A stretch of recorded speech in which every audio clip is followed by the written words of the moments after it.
ಉತ್ತರ ಕನ್ನಡ ಜಿಲ್ಲೆಯ ಭಟ್ಕಳ ತಾಲೂಕಿನ ತಟ್ಟೆಹಕ್ಕಲು ನದಿಯಲ್ಲಿ ನಡೆದ ದುರಂತ ಘಟನೆ ಸ್ಥಳೀಯರನ್ನ ಆತಂಕಕ್ಕೆ ಒಳಪಡಿಸಿದೆ. ಕಪ್ಪೆ ಚಿಪ್ಪು ಸಂಗ್ರಹಿಸಲು ನದಿಗೆ ಇಳಿದಿದ್ದವರು ಅಪಾಯಕ್ಕೆ ಸಿಲುಕಿದ್ದು ಮೂವರು ನೀರು ಪಾಲಾಗಿರುವ ಮಾಹಿತಿ ದೊರಕಿದೆ.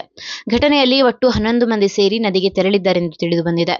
ಇದರಲ್ಲಿ ಭಟ್ಕಳದ ಶಿರಾಲಿ ಮೂಲದ ಒಂದೇ ಕುಟುಂಬದ ಸದಸ್ಯರು ಇದ್ದು, ನೀರಿನ ಹರಿವು ಹೆಚ್ಚಾಗಿದ್ದ ಕಾರಣ ಅನಾಹುತ ಸಂಭವಿಸಿದೆ. ಹಲವರು ನೀರಿನಲ್ಲಿ ಸಿಲುಕಿದ್ದು, ಕೆಲವರ ಸ್ಥಿತಿ ಗಂಭೀರವಾಗಿದೆ. ಘಟನೆ ಬಳಿಕ ಸ್ಥಳೀಯರು ಹಾಗೂ ರಕ್ಷಣಾ ತಂಡಗಳು ತಕ್ಷಣ ಕಾರ್ಯ ಪ್ರವೃತ್ತರಾಗಿದ್ದು, ನಾಪತ್ತೆಯಾದವರಿಗಾಗಿ ಶೋಧ ಕಾರ್ಯ ಮುಂದುವರಿಸಲಾಗಿದೆ. ಗಾಯಾಳುಗಳನ್ನು ಭಟ್ಕಳ ಸರ್ಕಾರಿ ಆಸ್ಪತ್ರೆಗೆ ದಾಖಲಿಸಿ ಚಿಕಿತ್ಸೆ ನೀಡಲಾಗುತ್ತಿದೆ. ಘಟನಾ ಸ್ಥಳದಲ್ಲಿ ಆತಂಕದ ವಾತಾವರಣ ನಿರ್ಮಾಣವಾಗಿದ್ದು, ಭಟ್ಕಳ ಪೊಲೀಸರು ಸ್ಥಳಕ್ಕೆ ಧಾವಿಸಿ ಪರಿಸ್ಥಿತಿಯನ್ನ ನಿಯಂತ್ರಣಕ್ಕೆ ತೆಗೆದುಕೊಂಡಿದ್ದಾರೆ.